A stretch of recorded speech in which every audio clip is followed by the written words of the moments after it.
चलिए illustration number 40। ये sums आप लोग को तभी समझ में आएगा जब आप लोग यहाँ पे जो absorption costing that is overhead पर क्या आए होंगे, तभी आप लोग को ये समझने में आने वाला है। अदरवाइज मैं समझाने का कोशिश करूंगा, और जैसे एक बार आप लोग ओवरहेड कंप्लीट कर लीजिएगा ना, उसके बाद ये भी कर लीजिएगा, ठीक है। बट ठीक है, अभी करते हैं हम लोग एक एक करके पॉइंट करके लिखेंगे, तो ठीक है आप लोग को समझ में आ जाएगा तो और भी अच्छा है। तो यहाँ पे देख लीजिए क्या दे रखा है हम लोग के पास। Wonder limited manufacturing a single product जो है जेस्ट, फिर द बोला उसके बाद the following figure relate to the zest for the 1 year period. तो हम लोग के पास 1 साल का दे रखा हुआ है, जिसमें अगर एक्टिविटी लेवल है 50% कैपेसिटी पे काम कर रहा है और 100% कैपेसिटी पे कर रहा है, तो जो मैन्युफैक्चरिंग होगा सेल और जो सेल होगा प्लस में मैन्युफैक्चरिंग होगा वो 400 और यहाँ पे 800, मतलब 400 है 50% में और 800 जो यूनिट मैन्युफैक्चरिंग होगा वो 800 में होगा। फिर इसका सेल प्राइस हो गया। फिर यहाँ पे वेरिएबल कॉस्ट है। वेरिएबल कॉस्ट क्या चीज़ पे डिपेंड करता है, तो ये हम लोग के पास क्वांटिटी पे डिपेंड करता है वेरिएबल कॉस्ट। और जो फिक्स कॉस्ट होता है वो तो फिक्स ही होता है, इसमें तो कुछ भी चेंजेस नहीं होगा।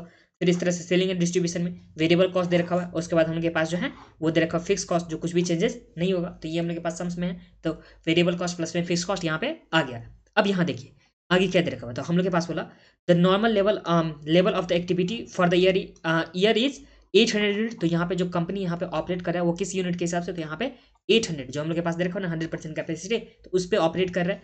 फिर बोला fix cost are incurred evenly throughout the year. उसके बाद the actual fix cost are the same as budgeted. तो ये जो भी हम लोग के पास फिक्स कॉस्ट है वो जितना इसमें हम लोग के पास ऊपर में दे रखा हुआ है ना, इसके हिसाब से जो 800 यूनिट के हिसाब से हम लोग के पास जो दे रखा हुआ है ये वाली, उसके हिसाब से यहाँ पे फिक्स कॉस्ट चलने वाला है। फिर बोला हम लोग के पास उसके बाद there were no stock of zest at the beginning of the year. और उसके बाद बोला इन द फर्स्ट क्वार्टर, मतलब फर्स्ट क्वार्टर मतलब फर्स्ट 3 मंथ्स में, ठीक है।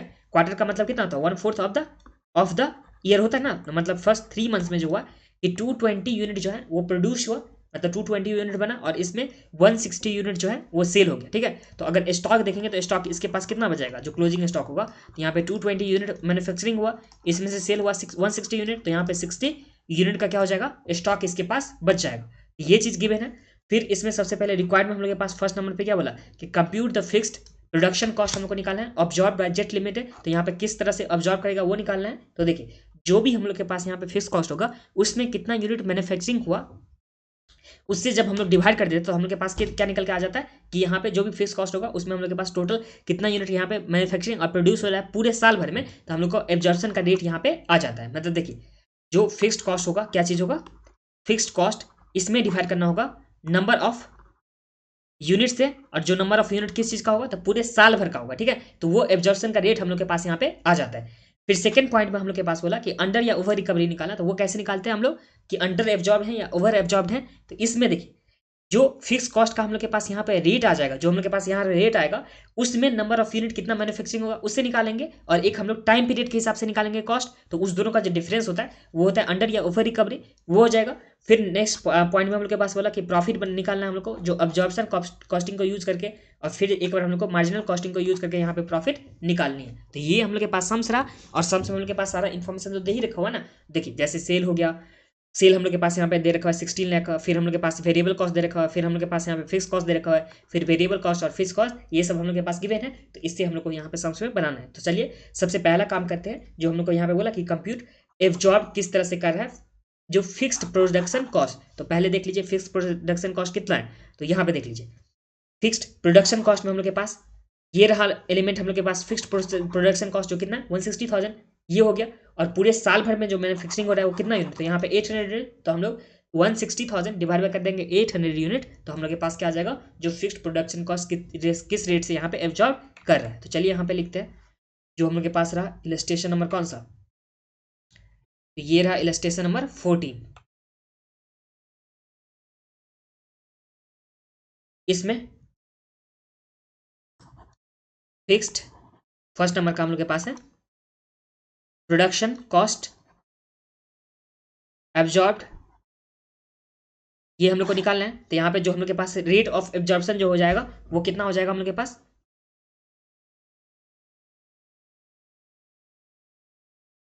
एब्जॉर्प्शन रेट ये कितना हो जाएगा, तो देखिए 1,60,000 हम लोग के पास फिक्स कॉस्ट था, इसमें नंबर ऑफ यूनिट कितना था पूरे साल भर का जो मैन्युफैक्चरिंग किया गया, तो यहाँ पे 800 यूनिट, तो एब्जॉर्प्शन जो रेट हो जाएगा ये हो जाएगा 1,60,000 डिवाइड कर देंगे हम लोग 800 से, तो हम लोग के पास जो एब्जॉर्प्शन हो जाएगा वो कितना हो जाएगा ₹200 पर यूनिट के हिसाब से हम लोग यहाँ पे क्या कर रहे हैं, फिक्स कॉस्ट को एब्जॉर्ब कर रहे हैं। एक बार आप लोग खुद से सोचिए, पूरे जो हम लोग के पास फैक्ट्री है उसमें फिक्स कॉस्ट कितना लग रहा है, जो प्रोडक्शन वाला पार्ट का, प्रोडक्शन मतलब जितना यूनिट यहाँ पे प्रोड्यूस होगा उसी पे लगेगा। तो यहाँ पे जो हम लोग के पास प्रोडक्शन में लगा फिक्स कॉस्ट वो ये लगा 1,60,000 का, ठीक है। और उससे हम लोग 800 यूनिट बना पा रहे हैं, तो हम लोग कितना यूनिट करके हम लोग के पास लग रहा है फिक्स कॉस्ट, एक यूनिट पर कितना लग रहा है, तो यहाँ पे 200 पर यूनिट के हिसाब से लग रहा है फिक्स कॉस्ट। तो यही हम लोग के पास क्या हो जाएगा, एब्जॉर्प्शन रेट हो जाएगा। अब यहाँ ध्यान दीजिए, हम लोग जो फर्स्ट क्वार्टर में है वो कितना मैन्युफैक्चरिंग किया, तो मैन्युफैक्चरिंग हम लोग 220 यूनिट किया है मैन्युफैक्चरिंग। तो जितना यूनिट मैन्युफैक्चरिंग कर लिए उतना तो हम लोग फिक्स कॉस्ट रिकवर कर लेंगे ना बेच करके उसे बाद में। तो हम लोग इतना यूनिट हम लोग मैन्युफैक्चरिंग कर चुके हैं, तो हम लोग का जो एब्जॉर्ब हो जाएगा, कितना हम लोग एब्जॉर्ब किया है ड्यूरिंग फर्स्ट क्वार्टर, तो ये लिखते हैं हम लोग यहाँ पे, cost absorb in first quarter में हम लोग कितना यहाँ पे एब्जॉर्ब किया, तो हम लोग का यूनिट जो बना वो कितना बना, तो यहाँ पे 220 यूनिट बना है। तो यहाँ पे 220 यूनिट और 200 पर यूनिट के हिसाब से हम लोग यहाँ पे रिकवर कर रहे हैं। तो यहाँ पे 200 इंटू 220 करेंगे तो हम लोग जो एब्जॉर्ब किया वो कितना किए, तो यहाँ पे 44,000 हम लोग एब्जॉर्ब किए। अब ये एब्जॉर्ब कर लिया, तो ये हम लोग के पास फर्स्ट वाला पार्ट का कंप्लीट हो गया, जिसमें हम लोग क्या देखे कि कितना हम लोग के पास फिक्स कॉस्ट है, उसमें डिवाइड कर दिया हम लोग उसके यूनिट से। तो हम लोग को पता चलेगा कि हाँ इतना यूनिट हम लोग का पर यूनिट के हिसाब से खर्चा लगा है। और उस खर्चा में हम लोग बना लिए यहाँ पे 220 यूनिट जो फर्स्ट क्वार्टर में, तो 220 यूनिट बना ले, तो 220 यूनिट के लिए तो हम लोग फिक्स कॉस्ट रिकवर कर लिए ना, तो ये हम लोग रिकवर कितना किया, तो 44,000। तो ये फर्स्ट पार्ट का हम लोग के पास हो गया। अब सेकंड में देख लीजिए, हम लोग के पास बोला कि अंडर या ओवर रिकवरी, तो इसमें हम लोग कैसे निकालते हैं, तो हम लोग कितना रिकवर किए हैं फर्स्ट क्वार्टर में और हम लोग को कितना रिकवर करना चाहिए, तो इससे हम लोग क्या निकाल सकते हैं, अंडर या ओवर रिकवरी हम लोग निकाल सकते हैं। तो सेकंड पॉइंट में जो कॉस्ट यहाँ पे ऑब्जॉर्ब है, कॉस्ट एब्जॉर्ब, वो हम लोग कितना एब्जॉर्ब कर लिए, तो ये हम लोग 44,000 यहाँ पे एब्जॉर्ब कर लिए हैं अभी तक में, 44,000 का यूनिट का हम लोग बना चुके हैं। और इसमें से माइनस कर देंगे हम लोग जो कॉस्ट हम लोग के पास फिक्स कॉस्ट होगा, एब्जॉर्ब फिक्स कॉस्ट जो होगा हम लोग के पास, तो ये कितना हो जाएगा, जो हम लोग के पास actual fixed cost in quarter, तो क्वार्टर का जो हम लोग के पास फिक्स कॉस्ट होना चाहिए वो कितना होना चाहिए, तो देखिए क्वार्टर में 3 मंथ्स का हम लोग निकालेंगे आउट ऑफ 12 मंथ्स, एक क्वार्टर में 3 मंथ्स होता है ना आउट ऑफ 12 मंथ्स, और जो पूरे साल भर का कॉस्ट है वो कितना है, यहाँ पे 1,60,000। तो इस क्वार्टर का कॉस्ट कितना होना चाहिए था टाइम पीरियड के हिसाब से, तो 3 इंटू हम लोग कर देंगे 1,60,000 डिवाइड कर देंगे 12 से, तो हम लोग के पास कितना होना चाहिए था कॉस्ट, ये होना चाहिए था कॉस्ट 40,000। तो देखिए एब्जॉर्ब हम लोग कर चुके हैं कितना 44,000, और हम लोग को एब्जॉर्ब करना चाहिए था मतलब टाइम के हिसाब से कितना 40,000। तो हम लोग यहाँ पे कितना ओवर रिकवरी कर लिए, तो यहाँ पे 4,000 का हम लोग के पास क्या हो गया, तो ये हो गया ओवर रिकवरी, मतलब 4,000 हम लोग यहाँ पे क्या कर चुके हैं, ज़्यादा रिकवर कर चुके हैं। एक बार फिर से सुन लीजिए, यूनिट हम लोग बना लिए 220, लेकिन हम लोग अगर टाइम के हिसाब से देखते हैं तो हम लोग को यूनिट कितना बनाना चाहिए था, 200 यूनिट बनाना चाहिए था ना। 800 में अगर डिवाइड करेंगे 4 से क्वार्टर में 4 मतलब होता है ना 4 क्वार्टर पूरे साल में, तो यहाँ पे 200 यूनिट बनाना चाहिए था। तो उसी हिसाब से देख लीजिए जो कॉस्ट हम लोग के पास 160,000, अगर हम लोग 4 क्वार्टर में बांटते तो 40,000 करके बांटते, और एक्चुअल में हम लोग यहाँ पे जो कॉस्ट रिकवर कर चुके हैं वो 44,000, क्योंकि 220 यूनिट बना चुके हैं। हम लोग एक्स्ट्रा कितना रिकवर कर लिए 4,000, इसे ये हम लोग क्या बोलेंगे ओवर रिकवरी बोलेंगे। तो ये हम लोग के पास सेकंड पार्ट हो गया। अब थर्ड पार्ट में हम लोग यहाँ पे एब्जॉर्प्शन कॉस्टिंग को यूज करके प्रॉफिट निकालने वाला है, तो ये चीज़ आप लोग देख लीजिए। थर्ड वाले पार्ट में जो सी पार्ट है, यहाँ पे था ए था, चलिए फर्स्ट सेकंड लिख दे, तो यहाँ पे चलिए 3 ही लिख देता हूँ। थर्ड में क्या बोला कि देखिए प्रॉफिट हम लोग को निकालना है जो एब्जॉर्प्शन कॉस्टिंग को यूज करके, तो इसमें सिंपली है जो हम लोग के पास ओवर एंड जो अंडर रिकवरी है उसको यहाँ पे क्या जाता है कैलकुलेट में, वो मैं आप लोग को यहाँ पे दिखा देता हूँ किस तरह से करते हैं। यहाँ पे देख लीजिए, सबसे पहले सेल का तो सेल ही रखेंगे हम लोग, यहाँ पे चले लिखते हैं सेल, जो सेल का रेवेन्यू कितना हो जाएगा, तो सेल का रेवेन्यू हम लोग के पास जो हो जाएगा, जो हम लोग फर्स्ट क्वार्टर का देखेंगे, तो यहाँ पे 220 यूनिट है, नहीं 220 यूनिट नहीं है, सेल तो यहाँ पे 160 ही था ना, मैन्युफैक्चरिंग हुआ था 220 ना, सेल तो यहाँ पे 160 यूनिट ही हुआ है, तो यहाँ पे 160 यूनिट लिखेंगे, सेल का दे रखा हुआ है ना। और पर यूनिट का सेल का जो प्राइस हो जाएगा वो कितना हो जाएगा, तो देखिए 16 लाख में हम लोग के पास जो है टोटल सेल का यहाँ पे हम लोग के पास दे रखा था 16 लाख, उसमें कितना यूनिट, तो 800 डिवाइड कर देंगे 800, तो हम लोग के पास प्राइस जो हो गया वो कितना हो गया 2,000 हो गया ना। अगर हम लोग इसी से अगर निकालेंगे प्राइस, तो यहाँ पे 8 लाख हम लोग को यहाँ पे सेल का वैल्यू पता है, और जो यहाँ पे यूनिट सेल हुआ वो कितना, तो यहाँ पे 400, तो डिवाइड करेंगे 400, तो हम लोग के पास 2,000 पर यूनिट के हिसाब से सेल का प्राइस आ जाएगा ना। तो हम लोग इसमें लिखेंगे 2,000 से मल्टीप्लाई कर देंगे, तो हम लोग के पास जो आ जाएगा ये आ जाएगा 160 इंटू 2,000, तो ये आ गया हम लोग के पास कितना, तो यहाँ पे 3,20,000 का हम लोग इस क्वार्टर में सेल किया, जो हम लोग के पास फर्स्ट क्वार्टर का था उसमें सेल किया। इसमें से हम लोग लेस करेंगे प्रोडक्शन कॉस्ट, प्रोडक्शन कॉस्ट में सबसे पहले हम लोग के पास जो प्रोडक्शन कॉस्ट है वो क्या चीज़ का है, तो हम लोग के पास वेरिएबल कॉस्ट में दे रखा हुआ है, और हम लोग वेरिएबल कॉस्ट का रेट निकालेंगे। तो रेट देखिए 640,000 यूनिट हम लोग के पास वेरिएबल कॉस्ट है, तो 640,000 इसमें डिवाइड करेंगे। जो हम लोग के पास यूनिट दे रखा हुआ है प्रोडक्शन का वो कितना दे रखा हुआ है 800, तो डिवाइड करेंगे 800, तो हम लोग के पास जो रेट आ जाएगा वो कितना आ जाएगा, तो हम लोग के पास आ गया 800 के हिसाब से रेट आ जाएगा। और हम लोग जो यहाँ पे प्रोडक्शन किए हैं जो हम लोग फर्स्ट क्वार्टर में वो कितना किए, तो इसका हम लोग यहाँ पे वेरिएबल कॉस्ट यहाँ पे 220 यूनिट हम लोग प्रोडक्शन किए हैं। यहाँ पे सेल का बात नहीं हो रहा है, जब प्रोडक्शन कॉस्ट देखेंगे तो प्रोडक्शन का देखते हैं ना, जो हम लोग कॉस्ट ही सीखे थे। तो यहाँ प्रोडक्शन इतना यूनिट हुआ है और हम लोग का एक यूनिट का जो प्रोडक्शन कॉस्ट है वेरिएबल कॉस्ट में वो कितना है 800 करके।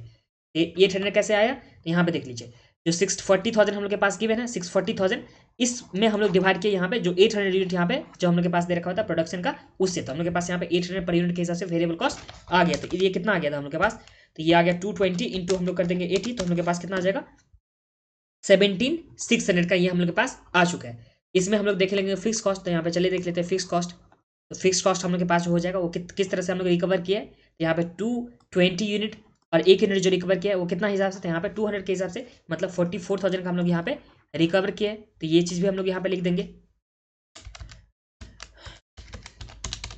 तो ये चीज़ लिख दिए। तो हम लोग का जो यहाँ पे कॉस्ट आ गया प्रोडक्शन कॉस्ट वो कितना आ गया, तो देखिए पहले एक बार मैं फिर से रिवाइज करा देता हूँ। सेल का हम लोग यहाँ पे लिखे कि जितना एक्चुअल में सेल हुआ था, प्रोडक्शन कॉस्ट हम लोग लेते हैं जो कॉस्ट के हिसाब से एकदम चला है, ठीक है। कॉस्ट से रिवाइज कर लीजिए अगर याद नहीं है तो। प्रोडक्शन कॉस्ट में हम लोग लिखते हैं कि कितना यहाँ पे टोटल प्रोडक्शन हुआ मतलब, तो यहाँ पे फर्स्ट क्वार्टर में 220 यूनिट प्रोडक्शन हुआ है, तो उसके हिसाब से फिर फिक्स कॉस्ट हम लोग उसके हिसाब से रिकवर किए। तो हम लोग फिक्स कॉस्ट का रिकवरी रेट जो था वो कितना था 200 था ना रुपीज़, जो हम लोग यहाँ पे फर्स्ट नंबर पे दिखाए थे जो ऑब्जर्वेशन रेट था, तो यहाँ पे उस तरह से हम लोग लिख दिए। तो ये जो हम लोग के पास आ गया ये आ गया कितना, तो 176,000 प्लस कर देंगे हम लोग 44,000, तो हम लोग के पास जो आ गया प्रोडक्शन कॉस्ट वो आ गया 2,20,000 का हम लोग के पास प्रोडक्शन कॉस्ट यहाँ पे आ चुका है। फिर इसमें हम लोग क्या करते हैं ऐड ओपनिंग करते थे, याद है ओपनिंग जो हम लोग के पास हो गया स्टॉक। ओपनिंग स्टॉक तो हम लोग के पास कुछ भी गिवन नहीं है, तो हम लोग लेस क्या करेंगे क्लोजिंग स्टॉक। क्लोजिंग स्टॉक कितना हो यूनिट हम लोग के पास, तो वो चीज़ आप लोग को पता है। देखिए ये जो यहाँ पे प्रोडक्शन हुआ था ये हुआ था 220 यूनिट प्रोडक्शन हुआ था, बट उसमें से सेल कितना हुआ तो 160 यूनिट। तो अगर 220 में से 160 माइनस करें तो हम लोग के पास जो निकालना है वो 60 यूनिट का निकालना है। और हम लोग को 220 यूनिट का पता है प्रोडक्शन कॉस्ट कितना, तो यहाँ पे 2,20,000, तो हम लोग मल्टीप्लाई कर देंगे 2,20,000 से। तो हम लोग यहाँ पे 60 डिवाइड कर देंगे 220, तो ये कितना आ गया, तो ये आ गया हम लोग के पास 60,000 जो क्या चीज़ है क्लोजिंग स्टॉक। और 60,000 को हम लोग क्या कर देंगे क्लोजिंग स्टॉक को माइनस कर देंगे, तो हम लोग के पास क्या जाता था, देखिए प्रोडक्शन कॉस्ट जो था उसमें से हम लोग क्लोजिंग स्टॉक जैसे ही माइनस किए तो हम लोग के पास क्या जाता था, तो यह जाता था कॉस्ट ऑफ गुड्स सोल्ड। यहाँ पे COGS जो कितना आ जाएगा इस केस में, तो 2,20,000 इसमें से माइनस कर देंगे 60,000, तो हम लोग के पास आ गया 1,60,000 जो आ गया हम लोग के पास COGS। तो यहाँ पे 1,60,000 चलिए लिख देते हैं, ये आ गया। अब COGS के बाद हम लोग के पास यहाँ पे जो भी रिकवरी वाला था पार्ट जो था मतलब अंडर रिकवरी या ओवर रिकवरी, तो जैसे ओवर रिकवरी है मतलब ज़्यादा रिकवर कर लिए तो उसे तो हम लोग को लेस करना चाहिए ना, तो हम लोग यहाँ पे लिखेंगे लेस ओवर रिकवरी। ओवर देखिए ओवर मतलब ज़्यादा, ज़्यादा मतलब हम लोग ज़्यादा रिकवर कर लिए तो उसे तो लेस करना चाहिए। तो यहाँ पे ओवर रिकवरी कितना किए थे हम लोग ओवर रिकवरी 4,000 के थे ना, टाइम के हिसाब से हम लोग यहाँ पे निकालते हैं यहाँ पे वर्किंग नोट नंबर 2 में, तो हम लोग 4,000 को क्या कर देंगे लेस कर देंगे। फिर जो हम लोग के पास सेलिंग एंड डिस्ट्रीब्यूशन एक्सपेंस है उसे हम लोग ऐड करेंगे जो भी हम लोग के पास कॉस्ट है उसमें, तो यहाँ पे ऐड कर देंगे सेलिंग एंड डिस्ट्रीब्यूशन एक्सपेंस। तो सेलिंग एंड डिस्ट्रीब्यूशन एक्सपेंस हम लोग लेते हैं एक्चुअल यूनिट का यहाँ की ना कि प्रोडक्शन का। इसमें हम लोग के पास सबसे पहले आ गया वेरिएबल कॉस्ट। तो वेरिएबल कॉस्ट का जो हम लोग के पास है वो है 160 यूनिट हम लोग यहाँ पे सेल किए हैं, और जो कॉस्ट आ जाएगा वो हम लोग यहाँ से निकालेंगे। तो 3,20,000, तो 3,20,000 इसमें कितना यूनिट का दे रखा हुआ है, तो यहाँ पे 8 का दे रखा हुआ है 800 का, तो डिवाइड कर देंगे 800, तो हम लोग के पास आ जाएगा 400 इसका रेट। तो यहाँ पे इंटू कर देंगे 400, तो यहाँ पे 160 इंटू कर देंगे 400, तो हम लोग के पास कितना आ गया 64,000 का वेरिएबल कॉस्ट। फिर हम लोग के पास इसमें फिक्स कॉस्ट भी दे रखा होता है, यहाँ पे फिक्स कॉस्ट जो पूरे हम लोग के पास साल भर का दे रखा है 240,000, तो हम लोग के पास इस क्वार्टर का कितना हो जाएगा, तो यहाँ पे 240,000 डिवाइड कर देंगे हम लोग कितना से 4 से, तो यहाँ पे कितना आ जाएगा, तो यहाँ पे 60,000 हम लोग के पास आ गया। अब इसे ऐड करेंगे तो हम लोग के पास कितना आ जाएगा, तो यहाँ पे आ जाएगा 1,24,000। तो इस तरह से हम लोग के पास टोटल कॉस्ट आ जाएगा। तो टोटल कॉस्ट कितना आ जाएगा, तो ये आ जाएगा टोटल कॉस्ट जो आ गया इस केस में हम लोग के पास COGS था हम लोग के पास 160,000, इसमें से 4,000 को माइनस करेंगे, फिर हम लोग यहाँ पे ऐड करेंगे 124,000 को, तो हम लोग के पास कितना आ गया, तो ये आ गया 2,80,000 का टोटल कॉस्ट आ गया। इसे मान लेते हैं हम लोग B, और जो हम लोग के पास यहाँ पे दे रखा था सेल इसे मान लेते हैं हम लोग क्या चीज़ A मान लेते हैं। तो हम लोग के पास जो आ जाएगा वो क्या आ जाएगा प्रॉफिट आ जाएगा। जो इस केस में प्रॉफिट कितना आ गया, तो प्रॉफिट हम लोग माइनस करेंगे सेल में से जो कॉस्ट है, तो यहाँ पे सेल था हम लोग के पास कितने का 320,000 का, और हम लोग के पास कॉस्ट है 280,000 का। तो यहाँ पे 320,000 माइनस किए तो हम लोग के पास 40,000 का क्या आ गया, यहाँ पे प्रॉफिट आ गया। इसी के साथ ये हम लोग के पास जो था थर्ड वाला पार्ट वो कंप्लीट हो गया। थर्ड वाले पार्ट में हम लोग क्या कहते हैं, तो पहले सेल हम लोग के पास जो था वो हम लोग एकदम मन में रखे, ठीक है।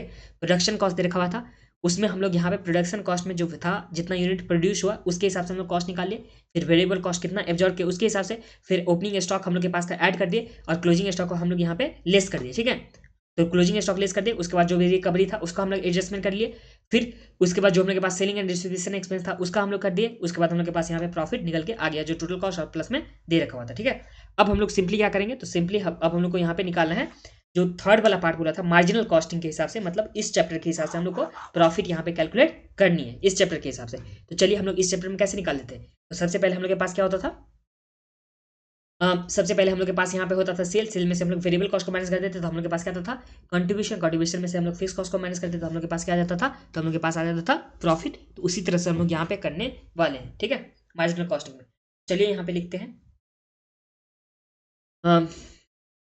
नेक्स्ट वाले पेज में आ जाइए आप लोग, यहाँ पे लिख देता हूँ नेक्स्ट पेज।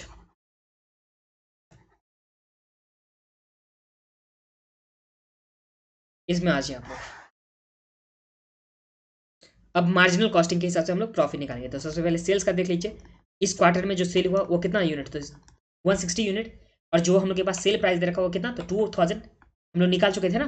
कैसे निकालते थे 2000, तो यहाँ पे देख लीजिए जो हम लोग के पास यहाँ पे दे रखा हुआ था सेल दे रखा हुआ था वो कितना दे रखा था सेल, तो यहाँ पे 16 लाख का सेल दे रखा हुआ था और 800 यूनिट, तो इससे हम लोग प्राइस निकाले 16 लाख डिवाइड बाई 800, तो ये कितना आ जाएगा, तो ये आ जाएगा 160 इंटू 2000, तो ये आ गया हम लोग के पास 3,20,000 का यहाँ पे सेल आ गया, ठीक है। ये इस समय तो कोई प्रॉब्लम नहीं आप लोग को। फिर इसमें से हम लोग माइनस करते हैं प्रोडक्शन कॉस्ट को, तो यहाँ पे प्रोडक्शन कॉस्ट को माइनस करेंगे। तो प्रोडक्शन कॉस्ट में हम लोग यहाँ पे जो है वेरिएबल कॉस्ट पहला प्रोडक्शन में, यहाँ पे वेरिएबल कॉस्ट, तो वेरिएबल कॉस्ट जो प्रोडक्शन का है वो कितना, तो यहाँ पे हम लोग के पास 640,000 दे रखा हुआ है, और उसका यहाँ पे 800 हम लोग के हिसाब से रेट दे रखा है। तो यहाँ पे 640,000 डिवाइड करेंगे 800 से, तो हम लोग के पास जो इसका रेट आ गया वो कितना गया, तो यहाँ पे 800, तो हम लोग सिंपली यहाँ पे जो 220 यूनिट है उसमें हम लोग मल्टीप्लाई कर देंगे कितना से, तो 800 से मल्टीप्लाई कर देंगे प्रोडक्शन कॉस्ट में। ये हम लोग सिंपली निकाले थे इसमें डिवाइड करके, तो ये आ गया। तो ये कितना आ गया, तो हम लोग के पास आ गया 220 इंटू 800, तो ये आ गया हम लोग के पास कितना था, यहाँ पे 176,000 का ये हम लोग के पास क्या आ गया, प्रोडक्शन कॉस्ट आ गया। फिर इसमें से हम लोग क्लोजिंग स्टॉक को माइनस कर देंगे। क्यों माइनस करेंगे, क्योंकि हम लोग का जो अभी सेल हुआ वो 160,000 का ही सिर्फ हुआ है, तो इसमें से हम लोग लेस कर देंगे क्लोजिंग स्टॉक। ओपनिंग स्टॉक तो है नहीं, तो उसे हम लोग कुछ भी नहीं करेंगे। क्लोजिंग स्टॉक हम लोग के पास 60 यूनिट का बचा, और 220 यूनिट का हम लोग के पास पता है 176,000, तो हम लोग के पास 60 यूनिट का कितना होगा, तो यहाँ पे 176,000 इंटू 60 डिवाइड कर देंगे हम लोग 120 से, सॉरी 220 से, तो ये जो हम लोग के पास आ गया ये कितना आ गया 48,000 का, ये हम लोग के पास क्लोजिंग स्टॉक आ गया। तो जैसे क्लोजिंग स्टॉक माइनस करते हैं तो हम लोग के पास क्या आ जाएगा, वेरिएबल यहाँ पे कॉस्ट आ जाएगा जो सिर्फ और सिर्फ यहाँ पे कुछ भी मतलब कॉस्ट आ जाएगा, सिर्फ लिखता हूँ कॉस्ट 320,000, इसमें से 176,000 माइनस करते हैं, फिर हम लोग माइनस करते हैं 48,000, तो हम लोग के पास जो आ गया ये आ गया 3,20,000 सेल है। इसमें से माइनस करते हैं हम लोग कितना, लेस कर रहे थे,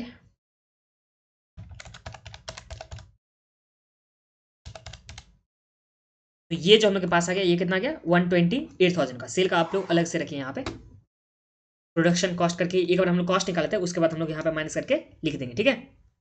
ये चीज देखिए हम लोग इस तरह से भी बना सकते हैं, एक बार मैं आप लोग को दिखा देता हूँ यहाँ पे किस तरह से बना सकते हैं। तो देखिए सेल हो गया, इसमें से हम लोग सिंपली क्या कर देंगे वेरिएबल कॉस्ट को माइनस करेंगे, तो फिर हम लोग के पास क्या आ जाता है कंट्रीब्यूशन, फिर कंट्रीब्यूशन में से हम लोग यहाँ पे फिक्स कॉस्ट को माइनस करते हैं, हम लोग के पास क्या आ जाता था प्रॉफिट।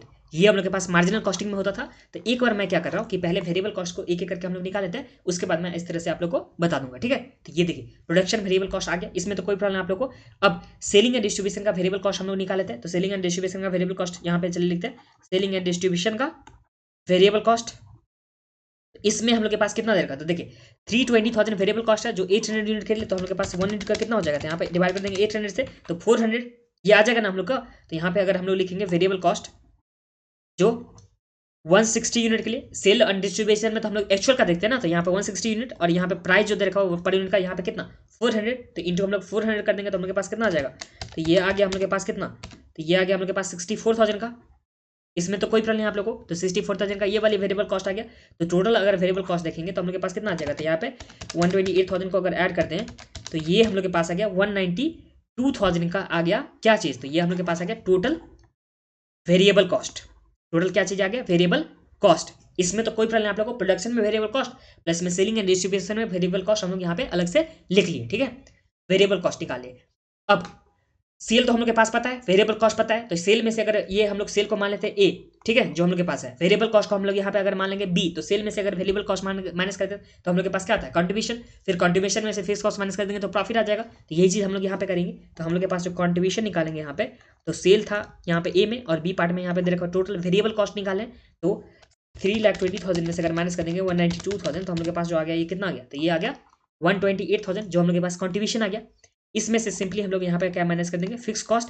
एक फिक्स में हम लोग के पास था प्रोडक्शन वाला और एक हम लोग के पास जो था वो क्या था, सेलिंग एंड डिस्ट्रीब्यूशन वाला। दो तरह का था ना फिक्स कॉस्ट। तो देखिए ये है, एक में हम लोग के पास 160,000 जो पूरे साल भर का, और इसमें जो हम लोग के पास दे रखा है 2,40,000 जो पूरे साल भर का। तो इसमें हम लोग डिवाइड कर देंगे 4 से, क्योंकि एक साल में 4 क्वार्टर रहता है, तो डिवाइड कर देंगे 4 से। तो हम लोग के पास कितना आ जाएगा, तो इसमें आ जाएगा 40,000 का हम लोग के पास जो फिक्स कॉस्ट आएगा, जो पूरे साल भर में था 160,000 का था, ये हम लोग के पास फर्स्ट क्वार्टर में 40,000 का। और जो यहाँ पे हम लोग के पास है फिक्स्ड जो है सेलिंग एंड डिस्ट्रीब्यूशन का, इसमें 4 से डिवाइड करेंगे तो ये आ जाएगा 60,000। ये हम लोग के पास आ गया 40,000 और ये आ गया 60,000। तो इस तरह से दोनों को अगर ऐड कर देंगे तो हम लोग के पास कितना आ जाएगा, ये आ गया 1 लाख का जो फिक्स कॉस्ट। तो 1 लाख जैसे फिक्स कॉस्ट आ जाएगा तो हम लोग के पास क्या आ जाएगा, ये प्रॉफिट, जो प्रॉफिट कितना आ जाएगा 28,000 का। और इसी के साथ ये सम्स भी हम लोग का कंप्लीट हो गया।